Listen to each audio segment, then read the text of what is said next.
Hey, it's Jeff, and you probably already know this by now, but I love Jeeps. I have a bunch. I have, I think, 7 right now. So let's take a tour and do a count together. This is my wife's 99 XJ. It's an automatic. It has about 100,000 miles, maybe a little less than that. And what do we have under the hood?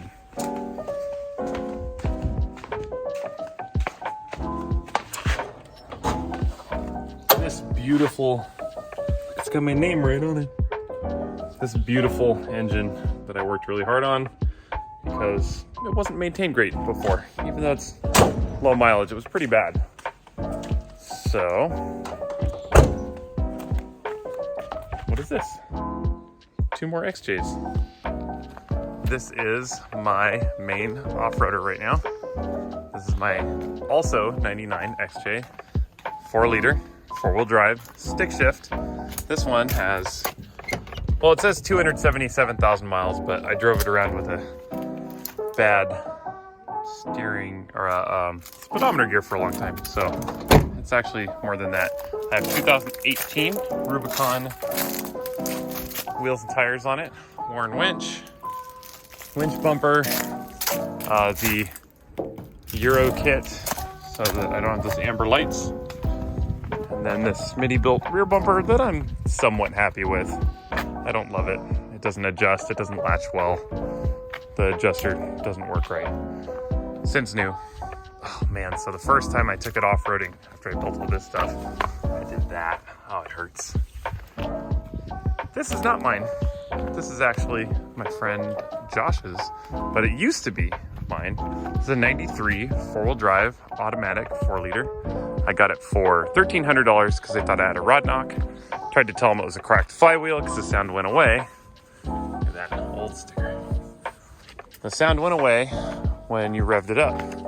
I wonder if he knows his registration's about to expire. I better tell him. They didn't believe me. So I bought it cheap and my wife drove it for a few years and then sold it to them. This one is not a Jeep. This is a 63 Pontiac.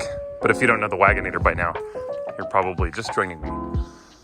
Lots of Dodge parts, lots of Chevy parts, lots of Pontiac parts, lots of all kinds of parts. A lot of homemade parts. So now we're gonna go down to the garages and see what other kind of Jeeps I have. This is my 54 Willys wagon.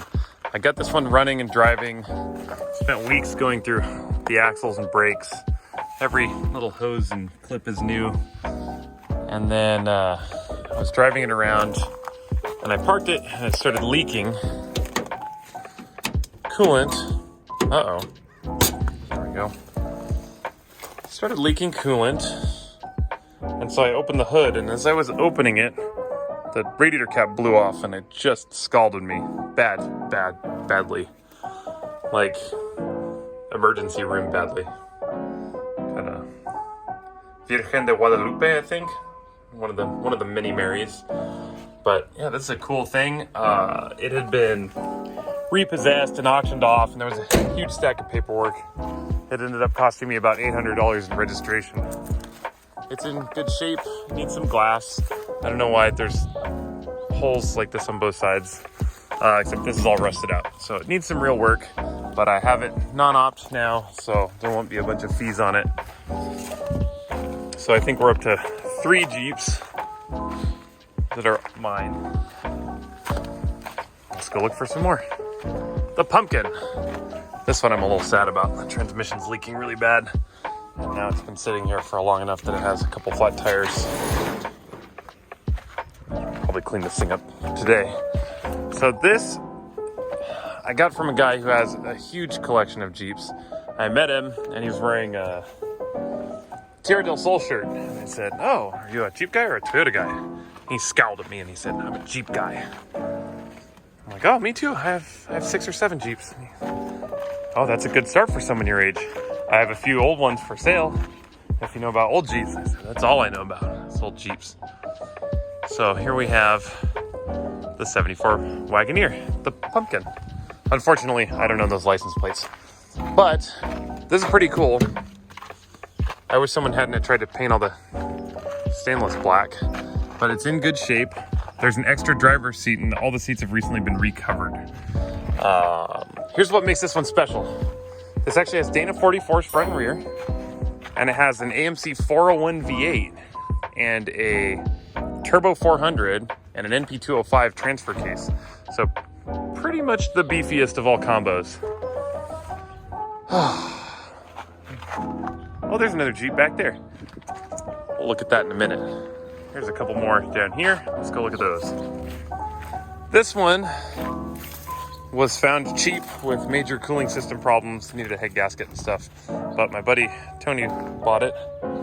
And now the transmission blew up for like the third time, so he gave up.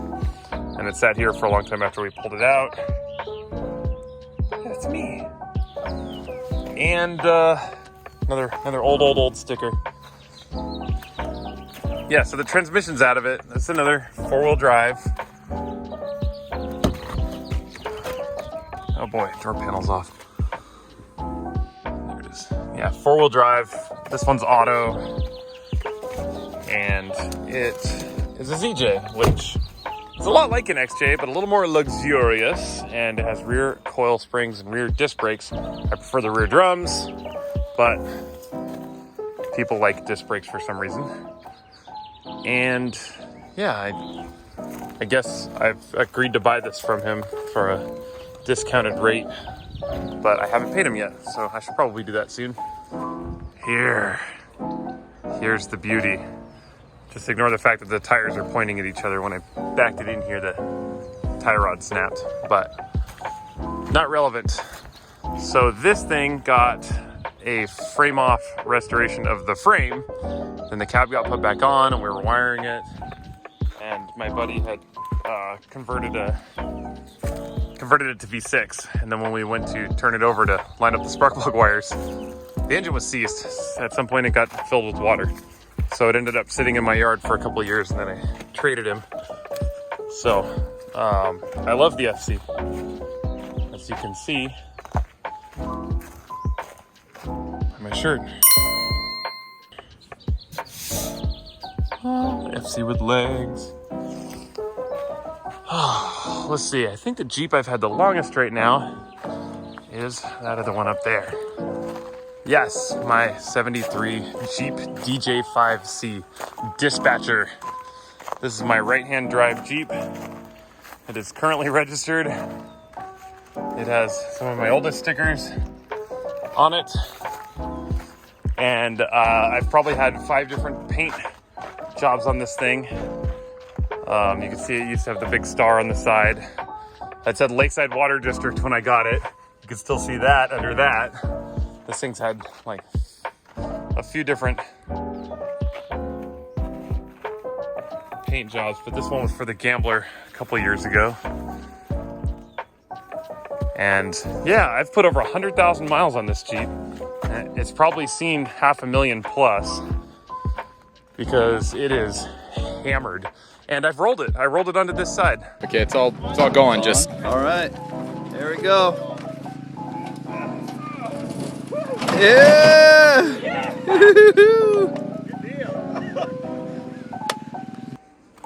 Yeah, that's a tour of my 7 current Jeeps, but let's look at my buddy's Jeep too, since we're here. This is a 65 CJ5 with a small block Chevy. It's got a Muncie 4-speed, but we're probably gonna put a turbo 350 in it. And then it has a Dana 20 transfer case. So we're doing all the U-joints, rebuilding the entire front steering and everything. The steering wouldn't return to center. It's really bad. But I've just finished rebuilding the knuckles this morning. And look at, they're gorgeous. New, made in the USA, Moog ball joints all around. I scraped these clean, then blasted them, primered them, painted them. I had to file off a few edges here where it got mushroomed by someone hitting it with a hammer, maybe me. But they came out really nice. I really like the way they came out. So those are gonna go back on with rebuilt axles, rebuilt spindles, and we're probably gonna have to go through the engine and transfer case and transmission and everything else. As soon as he starts driving it, it's gonna start leaking from everywhere. But yeah, it has a 10-gallon gas tank here that's good, and then a 20-gallon one that we pulled off from here that was really shoehorned in there. And that one is at a radiator shop. They're torching all the rust out of it and then coating it. So this thing will have a nice 30-gallon fuel capacity, and it will be back on the road. This is cool. This is an Acme aftermarket top. You can see it shifted back there a little bit, and it caused the doors to go a little crooked, but it has the lower windows in the doors, and it's very light and very, very cool. This thing even has aftermarket air conditioning in it. This was a very cool Jeep. Full custom National Spring. National Spring, I wish they were still around. I loved those guys. National Spring suspension, and despite the thickness of that pack, these are all really easy bend springs, and it rides great. So there's a tour of my 7 Jeeps and a couple other Jeeps sitting around here. On any given day, there might be as many as 10, 11 Jeeps here because, well, I fix Jeeps.